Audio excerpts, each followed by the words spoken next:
Hello. I'm going to do exactly as it says, Bible stories using household implements. Since the beginning of lockdown, I've been thinking about doing this, but I haven't really had the time to do it. So I decided that today, as it is the Monday of Holy Week, we would start a journey together through Holy Week, through the stories we hear, using household implements.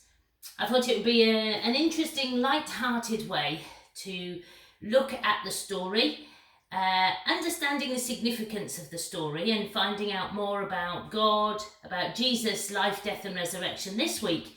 But hopefully after this week, I would like to continue with the Bible stories and we'll see where that gets us.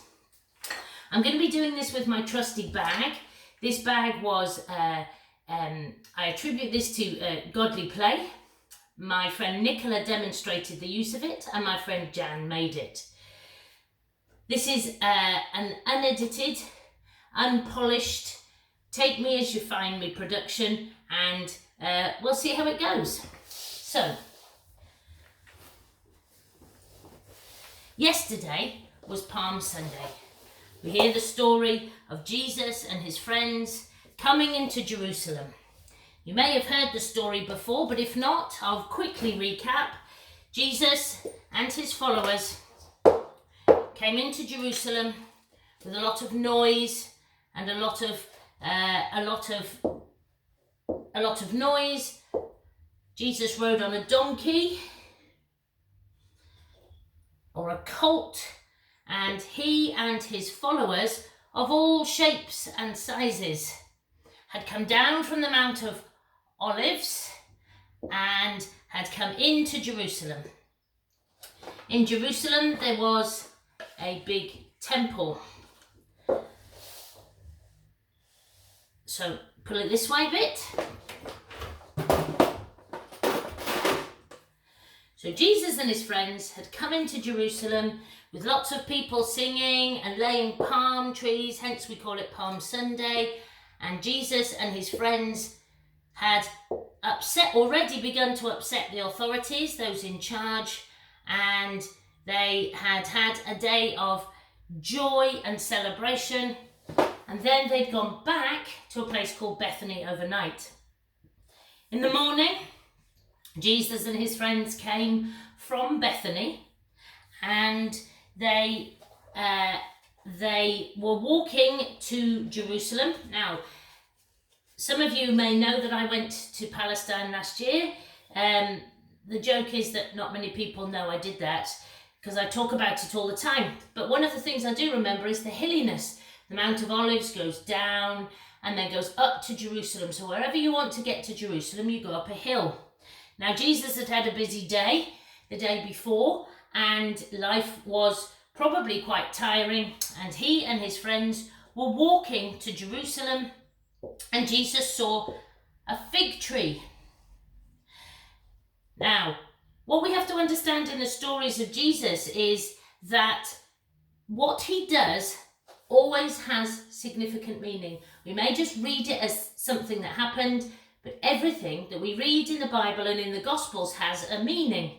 Jesus looked at the fig tree and he saw there was no fruit on it. Now, it wasn't actually the season for fruit on the fig tree, but he looks at the fig tree and he says, "May no one ever eat fruit from you again." That sounds like a really strange thing for us to hear. And maybe Jesus was just a bit hangry. Maybe he quite fancied a fig. But one of the other thinkings is that as he spoke and as he said those words, he was talking about the lack of fruitfulness and faithfulness of the temple authorities, those people who were in charge of the temple and who were supporting people in their faith in Jerusalem. So he carried on. His disciples were completely confused. They didn't really understand why such an amazing man as Jesus would curse a fig tree. So they go up to Jerusalem, and we often hear in the Psalms we go up to Zion, we're going up to Jerusalem, and Jesus and his friends got to the temple. He goes into the temple. We'll move the fig tree in the Mount of Olives for a little while. He goes to the temple, and he goes into the main temple, the main sanctuary of the temple, and then there were courts around it. And he goes into the courts around it, and he sees a load of people selling animals for sacrifice.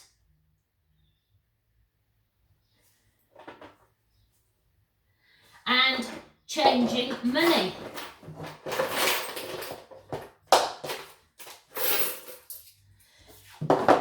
To be part of temple worship, you used to have to make sacrifices, and you used to have to pay money, just like we do collection in church. But you had to pay money, but you couldn't just use your ordinary money. You had to change your money into temple money, and the exchange rates weren't very good. They weren't very good at all. And those that were doing the exchanging were making lots of money. I always compare it to how much more expensive it is at a service station than it is in an ordinary shop. So they were changing money, and they were selling animals for sacrifice. The Jewish people at that time thought that if they gave a sacrifice to God of something that was living, they would have their sins forgiven. And that's one of the key messages of Jesus, is we no longer had to give sacrifices of animals, we just had to ask for forgiveness, and God would do that for us. God would forgive us. So Jesus went into the temple, saw the money changers, saw them selling animals. Now, I'm afraid I don't have a table, but I do have a bench. So Jesus came into the temple, and he turned over the tables, and he knocked everything over, and he was very cross. And he said, "This place was supposed to be a place of prayer, but you have turned it into a den of thieves or robbers." And what Jesus was saying was the temple was supposed to be set aside for holy living. The temple was supposed to be set aside for people to come and worship and come close to God, and to help them live better lives.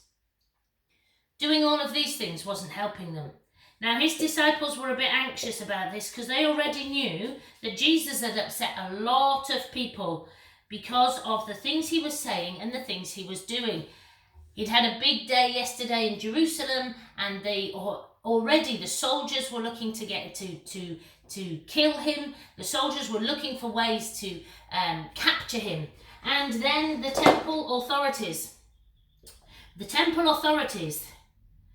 saw what Jesus had done, and were disgusted and appalled and furious. And then Jesus sat down. Having done all of that, he sat down with the people, and he started to teach them. He started to tell them about the love of God.